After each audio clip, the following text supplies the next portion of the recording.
Rest নাও, পরে বরং fresh হয়ে চেঞ্জ করো, কেমন? তুই হলে গিয়ে মাকাল ফল আর আমি তুফান।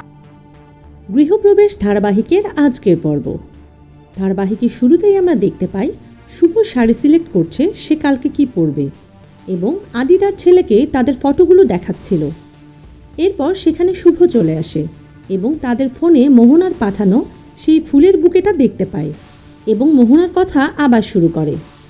আদি শুভকে বলে, তুমি কেন আবারও মোহনার কথা তুলছো?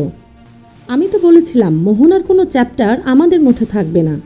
শুভ বলে, কেমন অদ্ভুত লাগছে, চারিদিকটা কেমন শান্ত হয়ে গেছে, মোহনার কোনো খোঁজ নেই। সে নতুন করে আবারও কোনো প্ল্যানিং করছে না তো আমাদের ক্ষতি করার?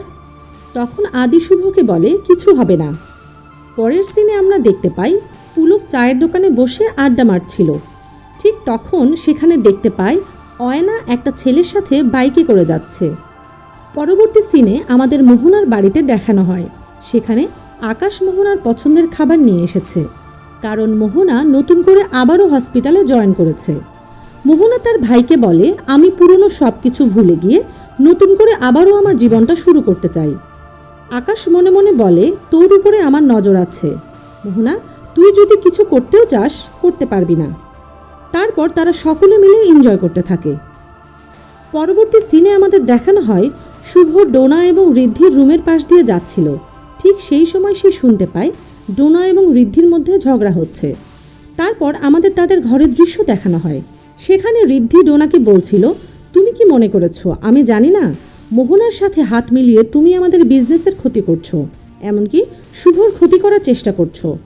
কিন্তু তুমি এটা বুঝতে পারছো না, শুভর ক্ষতি করতে গিয়ে তুমি নিজেরই ক্ষতি করছো। ঋদ্ধি এবং ডোনার এসব কথা শুনে শুভ অবাক হয়ে যায়। শুভ মনে মনে বলে, তার মানে ডোনা আমাদের এত বড় ক্ষতি করেছে, কিন্তু কেন? তারপর ঋদ্ধি ডোনার সাথে রাগারাগি করে ঘর থেকে বের হয়ে এসে দেখে শুভ বাইরে দাঁড়িয়ে আছে। ঋদ্ধি শুভকে বলে, তুই এখানে? ঠিক তখন ডোনা বের হয়ে এসে বলে, তার মানে এখন আমাদের ঘরের সামনে দাঁড়িয়ে আড়ি পেতে সব শোনা হচ্ছে। শুভকে এভাবে কথা বলার জন্য ঋদ্ধি আবারও ডোনার সাথে ঝগড়া করে এবং সেখান থেকে চলে যায়। ডোনা শুভকে বলে, আজ তোমার জন্য আমার সংসার ভাঙছে, এবার খুশি তো? যাও গিয়ে নিজের বরকে জড়িয়ে ধরে ঘুমাও।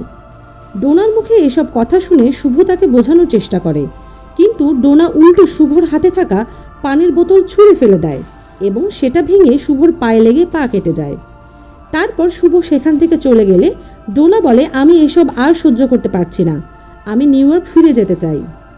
পরবর্তী সিনে আমরা দেখতে পাই শুভ এবং আদি রেডি হচ্ছে তাদের মাল ডেলিভারি দিতে যাওয়ার জন্য।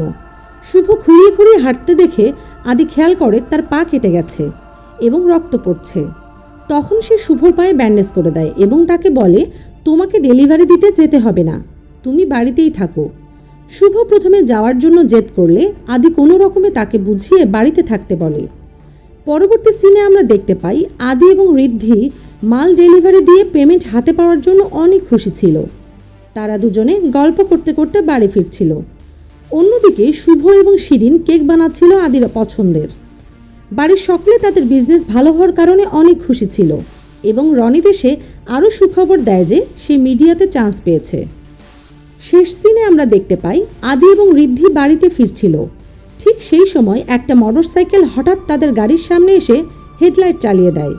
এতে আদি ঠিকমতো সামনে দেখতে না পারায় তাদের গাড়িটা নিয়ন্ত্রণ হারিয়ে অ্যাক্সিডেন্ট করে ফেলে। এই ছিল আজকের পর্ব। দেখা হবে আগামী পর্বে।